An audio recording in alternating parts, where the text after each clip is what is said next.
2K Kids Friendship 12 வகைப்படும். Social media friends, business friends, lifelong friends, group friends, fake friends, toxic friends, friends with benefits. Phone பேச time இல்ல, family dinner time இல்ல, shopping dating meeting எதுக்கும் time இல்ல. Make time. Take that holiday. GT Holiday. GT Holidays, South India's #1 travel brand. விடாமுயற்சி ரொம்ப நாளாக எதிர்பார்த்துட்டு இருந்த ஒரு படம். ஏன்னா அந்த படத்தோட டைட்டிலுக்கு ஏற்ற மாதிரி இந்த படம் எப்போ வரும் அப்படின்ற மாதிரி தான் இருந்துச்சு. டீசர் அண்ட் ட்ரெய்லர் பார்க்கும்போது இந்த படம் ஒரு ஹாலிவுட் ரேஞ்சுக்கு எடுத்திருக்காங்க. படத்தில் ஏதோ ஒரு புதுசாக பல விஷயங்கள் இருக்குது அப்படின்ற மாதிரி நிறைய மைண்ட் செட்டோடு தான் அந்த படத்தை போய் பார்த்தோம். ஆனால் அஜித்தோட படமாக இருக்குமா இல்லை மகிழ் திருமேனியோட கண்டென்ட் ஓரியன்ட் படமாக இருக்குமான்ற ஒரு டவுட் மட்டும் வந்து ஆரம்பத்துலேருந்தே இருந்துச்சு. ஏன்னா மகிழ் திருமேனியோட ஸ்டைலே வேறு, அஜித்தோட அந்த ஸ்டைல் மொத்த விஷயங்கள் எல்லாமே வேறு. ஸோ ரெண்டும் சேரும் போது எப்படி இருக்கும் அப்படிங்கிற ஒரு மைண்ட் செட் தான் அந்த படம் பார்க்கும்போது இருந்துச்சு.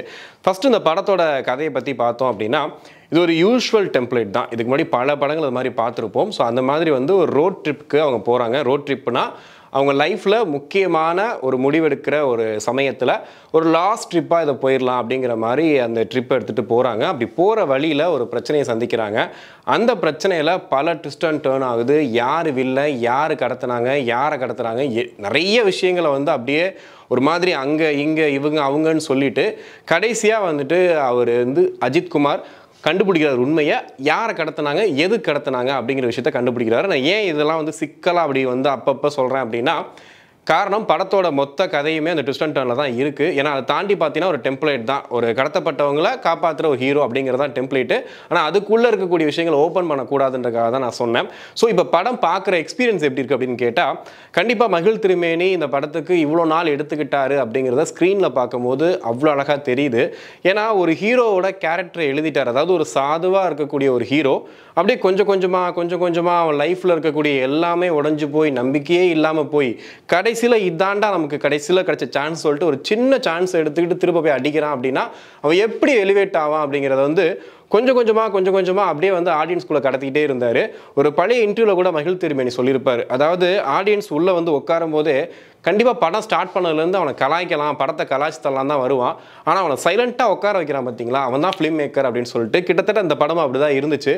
ஆரம்பத்தில் அந்த ஸ்டார்ட் பண்ணலாமா அப்படின்னு சொல்லிட்டு அந்த காரை எடுக்கிறாங்க. எடுக்கும் போது எல்லாரும் கொஞ்சம் அப்படி இப்படின்னு ஒரு இது ஓடிட்டே தான் இருந்துச்சு. ஆனால் கொஞ்சம் நேரத்துக்குள்ளே அந்த ஸ்க்ரீன் பிளேயில் அப்படி பக்காவாக உட்கார வச்சாரு. அடுத்து பார்த்தீங்கன்னா அடுத்து என்ன அப்படின்ற மாதிரியே போயிட்டு இருந்துச்சு.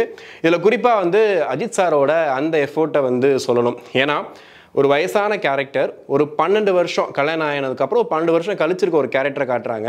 அதுபடி ஃப்ளாஷ்பேக் காட்டுறாங்க. டோட்டலாக நீங்கள் பார்த்தீங்கன்னா அப்படியே வந்து ஆப்போசிட்டாக இருக்கும். ஏன்னா சாவடிக்கா சாங்லாம் வரும்போது டோட்டலாக வந்து பழைய அஜித்தை பார்த்துருப்போம் இல்லையா, அந்த ஃபீல்டில் வந்து அவ்வளோ எனர்ஜியாக டான்ஸ் ஆட்டு போகிறாரு. அப்படியே கட் பண்ணால் இந்த பக்கம் வந்தால் ஒரு மாதிரி அந்த பாடி ஷேப்பில் இருந்து நம்ம இந்த எல்போலாம் சொல்லுவோம்ல, அந்த எல்போலாம் எப்படி பண்ணாங்கன்னு தெரியல. ஸோ அந்த அளவுக்கு வந்துட்டு எந்த ஏஐ டெக்னாலஜி அதெல்லாம் இல்லாமல் ரொம்ப சூப்பராக இது பண்ணியிருந்தாரு. இன்னொரு பக்கம் வந்து த்ரிஷா, அதாவது படம் பார்த்து நிறைய பேர் வந்துட்டு ஆடியன்ஸ் திட்டிகிட்டு இருந்தாங்க, இவளால் தானா பிரச்சனை அப்படின்ற மாதிரி. ஏன்னா படத்தோட ஆரம்பத்துலேருந்து மொத்தமாக பார்த்தீங்கன்னா 5-6 சீனில் தான் த்ரிஷாவை க்ளோஸ்அப்லேயே காட்டியிருப்பாங்க. ஆனால் படம் ஃபுல்லாக த்ரிஷா இருந்த மாதிரி ஒரு ஃபீலை வந்து எல்லா இடத்துலையும் வந்து கொண்டு போயிருந்தாங்க. இதை தாண்டி வந்து அர்ஜுன் வராரு. அவர் வந்து அவரோட கேரக்டரை வந்து உள்ளே இன்க்ளூட் பண்ணும்போது என்ன தோணுச்சுன்னா, மங்காத்தாவில் பார்த்தோமே ஒரு வில்லனாக இருக்காரா அப்படிங்கிற மாதிரி நம்ம மைண்ட் செட்டில் செட் பண்ணிடுறாங்க. கொஞ்ச நேரத்தில் அவர் தான் வந்துட்டு ஏதோ ஃப்ரெண்டு மாதிரி ஹெல்ப் பண்ணுற மாதிரி போகுது. திரும்ப பார்த்தா அவர் ஒரு பெரிய ஒரு இதில் வந்துட்டு பெரிய வில்லனாக மாறுறாரு அப்படிங்கிற மாதிரி அது மாதிரி நம்ம படம் பார்த்துட்டு இருக்கும்போது நம்ம ப்ரிடிக்ட் பண்ணிட்டே இருப்போம். இல்லைப்பா இந்த வகையில் தான் படம் போகுது அப்படின்னு. இல்லை அப்படிலாம் கிடையாது, இவர் பின்னாடி தான் படம் போகுது அப்படின்னு சொல்லிட்டு மொத்தமாக ஒரு விஷயத்த வந்து அப்படியே ஒவ்வொரு செகண்டும் வந்துட்டு அடுத்து என்ன அப்படின்ற மாதிரி போயிட்டு இருந்துச்சு. ஸோ இந்த படத்தை வந்து நீங்கள் ஒரு டெம்ப்ளேட்டாக பார்த்தீங்கன்னா இவ்வளோ தான் இருக்கும். ஆனால் இந்த படத்தை வந்து கொண்டாடுறதுக்கு ஒரு முக்கிய ரீசனாக இருக்குது இந்த படத்தோட technical team. Camera work Om Prakash அவ்வளோ அருமையாக பண்ணியிருந்தார். ஒரு ஷாட் கூட வந்துட்டு நம்ம தமிழ் சினிமாவில் இதை பார்த்து பழகினதுங்க, இது எத்தனை வாட்டிங்க பார்க்குறது அப்படின்னு இல்லாமல் ஒவ்வொரு ஃப்ரேமும் அவ்வளோ அழகாக செதுக்கியிருந்தார். அஜித் சாருக்குன்னு சில ஃப்ரேம்ஸ்லாம் வைப்பாங்க. அதாவது ஒரு காரோட இதில் இருந்து என்ட்ரி கொடுக்குறது, ஒரு ஹிட்டனான இடத்துலேருந்து என்ட்ரி கொடுக்குறது அப்படின்றது அஜித் சாரோட சிக்னேச்சர் ஃப்ரேம்னு சொல்லுவாங்க. அதையே ஒரு வேறு மாதிரி ஒன்று திங்க் பண்ணி வச்சுருக்கிறாரு. ஸோ அது இந்த படத்துக்கு பயங்கர ப்ளஸ்ஸாக இருக்குது. குறிப்பாக பார்த்தீங்கன்னா ஒரு காருக்குள்ளே அந்த ஹம்மர் காரில் அந்த ஆக்சிடென்ட் ஆனதெல்லாம் பார்த்தோம் இல்லையா அந்த வீடியோவில். ஸோ அதில் வந்துட்டு ஒரு டாப் ஆங்கிளில் ஒரு கேமரா வச்சுட்டு ஒரு ஷாட்டு, அதில் ஒரு 4 பேர் வந்து மாறி குத்திக்கிட்டு ஃபைட் பண்ணுறாங்க. எப்படா அந்த சீனை எடுத்தீங்கன்னு சொல்லிட்டு பக்கத்தில் உட்காந்து கேட்குற அளவுக்கு இருக்குது. எப்படா அதை எடுத்தீங்க, அவ்வளோ சூப்பராக இருக்குது. அந்த ஹாலிவுட் தரம்லாம் சொல்லிட்டு இருப்போம் இல்லையா, கண்டிப்பாக அந்த சீனை பாருங்கன்ற மாதிரி அவ்வளோ சூப்பராக எடுத்திருந்தாங்க. அதை தாண்டி எல்லா இடத்துலையுமே அந்த டோனாக இருக்கட்டும், அந்த மொத்தமாக வந்து ஒரு பாலைவனம், ஒரு ட்ரையாக இருக்குது, ஒரு மணல் பறந்துகிட்டே இருக்குது, அந்த கார் கண்ணாடி ஃபுல்லாக மணலாக இருக்குது, அதை வந்து அந்த ஃபீல் நமக்குள்ளே கடத்தணுன்றதுக்காக படம் ஃபுல்லாகவே இந்த எல்லோ டோனில் ஒரு பார்க்கும்போதே நம்ம அந்த இடத்துல இருந்தால் எப்படி இருக்கும், நம்ம அந்த இடத்துல மாட்டிக்கிட்டா எப்படி இருக்குன்ற மாதிரி மொத்த ஃபீலே வந்து ஓம் பிரகாஷ் கொண்டு வந்தார். இதை தாண்டி படத்தில் எப்போவுமே சொல்லுவோம், இப்போ ரீசெண்டாக வந்த பல படங்களுக்கு பில்லராக இருக்கக்கூடிய அனிருத் அவர்கள் ஆரம்பத்திலிருந்து கடைசி வரைக்கும் வந்துட்டு அந்த பிஜிஎம் வந்து அப்படியே ரைஸ் ஆகிட்டே வருது. கரெக்டாக வந்து ஏகே எங்கெல்லாம் கோவப்படுறாரோ அப்படியே பார்த்தீங்கன்னா அந்த பத்திக்கிச்சோட பிஜிஎம் லைட்டாக பின்னாடி ஏறுது. அப்படி நம்ம மனசுக்குள்ளே அது ஓடுது, இப்போ தான்டா கோவம் வருது அவருக்கு அப்படின்ற மாதிரி. அதே மாதிரி லாஸ்ட் முடியும் போது அந்த பத்திக்கிச்சின்னு ஒரு சாங்கை வச்சுக்கிட்டு ஒரு பெரிய ஃபைட் சீக்வன்ஸ் ஒன்று பண்ணியிருக்காங்க. உண்மையிலே வந்துட்டு அந்த ஃபைட் சீக்வன்ஸ்க்காகவே இந்த படத்தை பார்க்கலான்ற மாதிரி அவ்வளோ சூப்பராக வந்து கொரியோகிராஃப் பண்ணியிருந்தாங்க. ஸோ இது எல்லாமே இந்த படத்தோட பெரிய ப்ளஸ்ஸாக இருந்துச்சு. ஆனால் ஒரு மைனஸாக சில விஷயங்கள் வந்து இன்றைக்கி ரிவ்யூவில் சொல்கிற விஷயங்கள் என்னென்னு பார்த்தீங்க அப்படின்னா, ஏகே ஆடியன்ஸே சொல்கிற விஷயங்கள் என்னென்னா, இது ஒரு ப்ராப்பரான ஏகே படம் அப்படின்னு ஒரு டெம்ப்ளேட் நாங்கள் வச்சுருப்போங்க, ஆனால் அதுக்குள்ளே இந்த படம் இல்லை. ஏன்னா ஒரு சாதுவாக இருக்க ஒருத்தர் திடீர்னு வந்து வெடிச்சுக்கிட்டு எல்லாரையும் அடித்து போகிறாரு அப்படின்னும் போது, இப்படி அடிக்கிறவர் அந்த கடத்தும் போதே அடிச்சிருந்தா அது வேற மாதிரி இருந்திருக்குமே, அங்கேயே கதை முடிஞ்சிருக்குமே. அவர் டிரான்ஸ்ஃபர்மேஷன் ஆகுறதுக்கு எங்கேயுமே ஒரு சீன் இல்லையே. இப்போ நீங்கள் பாஷா படம்லாம் எடுத்துக்கிட்டிங்கன்னா வந்துட்டு வீட்டில் அவங்க எல்லாரும் ஒரு லாக் ஆனதுக்கு அப்புறமா டக்குன்னு ரஜினிகாந்த் வந்து ரைஸ் ஆகி எல்லாரும் அடிப்பார். அப்புறம் பார்த்தா அவருக்கு ஒரு ஃப்ளாஷ்பேக் இருக்கும். அப்படி பார்க்கும்போது ஒரு சாதுவாக ஒரு நல்ல இடத்துல ஒர்க் பண்ணிட்டு இருக்க ஒரு சாதாரண குடும்பஸ்தன் எங்கே வெடிச்சு திரும்ப மாறுறான் அப்படிங்கிறதுக்கு ஒரு டிரான்ஸ்ஃபர்மேஷன், சின்ன சில விஷயங்கள் ஏதாவது ஒன்று பண்ணியிருக்கலாம்.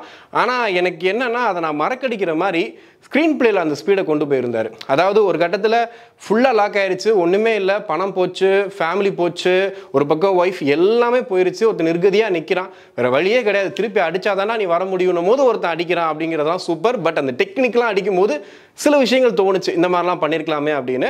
அப்புறம் நிறைய பேர் சொல்லி கேட்டிருப்பீங்க, ஃபர்ஸ்ட் ஹாஃப் வந்து ரொம்ப ஸ்லோவாக இருக்குங்க, செகண்ட் ஹாஃப் சூப்பராக இருக்குது அப்படின்னு. ஃபர்ஸ்ட் ஹாஃபில் அவங்க ரெண்டு பேருக்கும் லவ் இருக்குது, அவங்க ரெண்டு பேரும் வந்து அப்படிப்பட்ட ஒரு ஹஸ்பண்ட் ஒய்ஃபு அப்படின்னு காட்டுறதுக்காக சில சீன்ஸ் வச்சுருப்பாங்க. அது போயிட்டே இருக்குது. அதை கொஞ்சம் சீக்கிரம் முடிச்சிருந்தாங்கன்னா கொஞ்சம் செகண்ட் ஹாஃபில் ஈஸியாக போயிருக்கலாமோ அப்படின்ற மாதிரி இருந்துச்சு. ஏன்னா அவங்க ட்ராவல் பண்ணிட்டு போயிட்டே இருக்காங்க, அப்போ அவங்க யோசிச்சுட்டு போயிருக்கலாம், இல்லை வந்து யார்கிட்டையாவது சொல்கிற விஷயத்தை வந்து அப்படியே ஒரு கான்வர்சேஷனில் முடிச்சிருக்கலாம். பட் அது கான்வர்சேஷனாக இவர் அங்கே பேசுகிறது, கட் பண்ணால் இங்கே வர்றது, அது ஒரு இயர்ஸ் கனெக்ட் பண்ணி கொண்டது கொஞ்சம் லைட்டாக லாக் அடிச்ச மாதிரி இருந்துச்சு. ஆனால் அவங்களுக்குள்ள இவ்வளோ பெரிய பாண்டிங் இருக்குங்கிறத காட்டுறதுக்காக அந்த சீனை கொண்டு போயிருந்தார். பட் அது அப்படியே செகண்ட் ஹாஃபில் என்ன பண்ணியிருந்தார் அப்படின்னா, ஒரு ஒய்ஃபுக்காக அவன் என்ன பண்ணாலும் பரவாயில்ல, ஒரு கணவன் என்ன எக்ஸ்ட்ரீம் ஆனாலும் போவான், அவனை வந்து அடித்து நீ ஒன்றும் இல்லாமல் ஆக்கினா கூட திரும்ப வருவான்ற மாதிரி கொண்டு வந்துட்டு லாஸ்ட்டாக ஃபைனல் கிளைமேக்ஸில் ஒரு டயலாக் ஒன்று வரும். அதில் வந்து ஒரு சிம்பிள் வேர்ட் தான், அந்த விஷயத்தில் அப்படியே மொத்தமாக எல்லா கதையும் வந்து கொண்டு வந்து முடிச்சிருவாங்க. என்னடா இது அஜித் சார் படம், ஒரு மாசாக இருக்கும், கிளாஸாக இருக்கும், அப்படி போனால் அடித்து 15 பேரை பறக்க விடுவார் அப்படிலாம் யோசிச்சுட்டு போனீங்கன்னா அதுவும் படத்தில் இருக்குது. ஆனால் அது கதையோடு சேர்ந்து இருக்குது. ஏன்னா அதான் மகிழ் திருமேனியோட ஒரு ப்ளஸ்ன்னு சொல்லலாம். கதைன்றது வந்து எனக்கு ஹீரோக்காக நான் கதை எழுத மாட்டேன், ஹீரோவோட மாஸ்க்காக நான் கதை எழுத மாட்டேன், என் படத்தில் நடிக்கிற ஹீரோ வந்து பயங்கர மாசாக இருப்பார், நீங்கள் பாருங்கள் அப்படிங்கிற மாதிரி தான் கதை எழுதியிருக்காரு. இதை வந்து அஜித் சார் ஏற்றுக்கிட்டு நடித்ததே ஒரு பெரிய விஷயம். ஏன்னா ஆரம்பத்திலேருந்து அஜித் சாரை வந்து ஒரு சாதுவாக ஒரு நார்மல் பர்சனாக எல்லாரும் போட்டு அடிக்கிறாங்க, போட்டு வாங்கிட்டு இருக்காரு, குதிக்கிறாரு, விழுகிறாரு, எல்லாத்தையும் ரொம்ப ஈஸியாக வந்துட்டு கடந்து போகிற மாதிரியான விஷயங்கள்லாம் பார்க்கும்போது அஜித் சாருக்கு இந்த கதை வந்து சூஸ் பண்ணதே பெரிய விஷயம். ஏன்னா ஒரு நார்மல் பர்சனாக இருந்து எப்படி வரும், ஏன்னா மாஸ் ஹீரோஸ்லாம் என்ன நினைப்பாங்கன்னா வந்தவுடனே ஃபஸ்ட்டு 10 பேர் அடிக்கணும் அப்படின்ற மாதிரிலாம் யோசிப்பாங்க. ஸோ அந்த விஷயங்கள்லாம் இல்லாமல் அஜித் சார் வந்து இந்த ஏஜ்லேயும் வந்து அவ்வளோ அழகாக அதை வந்து கொண்டு போயிருந்தார். இது எல்லாமே இந்த படத்தோட ஒரு சில இடங்களில் சில விஷயங்கள் மாறினா கூட ஓவராலாக பார்க்கும்போது நிறைய விஷயங்கள் இந்த மாதிரி இருந்துச்சு. இன்றைக்கி நான் தேட்டரில் பார்க்கும்போது நிறையா ஃபேமிலி ஆடியன்ஸ் வந்து இந்த படத்துக்கு வந்திருந்தாங்க. அது காரணம் என்ன அப்படின்னா, அந்த கதை வந்து எல்லாருக்கும் ஒற்றை கதை தான். நம்ம வந்து பார்க்கும்போது என்னப்பா இது ஃபைட்லாம் காட்டுறாங்க, ஃபுல்லாக அஜர்பைஜானில் எடுத்திருக்காங்க, நம்ம கூட கனெக்ட் ஆகுமா அப்படிலாம் யோசிச்சிங்கன்னா அப்படிலாம் கிடையாது. ஒரு கிரைம் த்ரில்லர் நாவல் படித்த ஒரு ஃபீல் இருக்கும் இல்லையா, அந்த ஃபீல் அப்படியே கொடுத்துருந்தாங்க. பிரேக் டவுனுக்கும் இதுக்கும் நிறைய ஒற்றுமை, ஆனால் சின்ன சின்ன விஷயங்கள் மாற்றிருந்தாங்க. அதில் ஒரு சில விஷயங்களை மாற்றினதுனால அந்த படம் வந்து மொத்தமாக பிரேக் டவுன் காப்பி தான் அப்படி தான் எடுத்திருக்காங்க அப்படின்னு கிடையாது. பட் அந்த லைனில் அந்த படம் போகிறதுனால கிட்டத்தட்ட அதோட சாயல் வந்து கொஞ்சம் அந்த படம் மேலே இருந்துட்டு தான் இருக்குது. ஓவராலாக பார்க்கும்போது மகிழ் திருமேனி நம்மளை ஏமாற்றாமல் ஒரு நல்ல படத்தை தான் கொடுத்துருக்காரு. ரொம்ப போட்டு என்னங்க இதெல்லாம் இல்லை, இந்த படத்தில் அப்படி இல்லை இப்படி இல்லைன்னு யோசிச்சிங்கன்னா ஒன்றும் இருக்காது. பட் ஒரு படமாக பார்க்குறீங்க, இத்தனை வருஷம் உழைப்பு, ஏன்னா விடாமுயற்சின்ற படம் ட்ராப் ஆயிடுச்சு, இந்த படம் வராது, மகிழ் திருமேனி காலி ஆகிட்டாரு, அஜித்குமாருக்கு அவருக்கு சண்டைன்னு ஏகப்பட்ட பிரச்சனைகளை பார்த்தோம். அதை தாண்டி இன்னைக்கு ஒரு படத்தை வந்து கொடுத்துருக்காங்க. அதை வந்து ஆடியன்ஸ் கொண்டாடுற அளவுக்கு இருக்குது. ஸோ அதுக்காகவது இந்த படத்தை கண்டிப்பாக போய் தேட்டரில் பார்க்கணும். இது யாருக்கான படம், இந்த படம் இந்த ஆடியன்ஸ்க்காக எடுத்தாங்களா அப்படின்லாம் கிடையாது. இது அனைவருக்குமான படம். எல்லாரும் போய் படத்தை போய் என்ஜாய் பண்ணி பார்க்கலாம். வெளிப்படையாக இருக்கிறதெல்லாம் உண்மை ஆகிடும். உண்மை சில நேரம் வெளிப்படையாகவும் இருக்கிறது இல்லை சார்.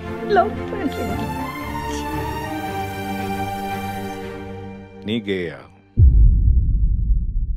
फोन பேச டைம் இல்ல, ஃபேமிலி டின்னர் டைம் இல்ல, ஷாப்பிங் டேட்டிங் மீட்டிங் எதுக்கும் டைம் இல்ல. Make time. Take that holiday. GT Holiday. GT Holidays, South India's #1 travel brand.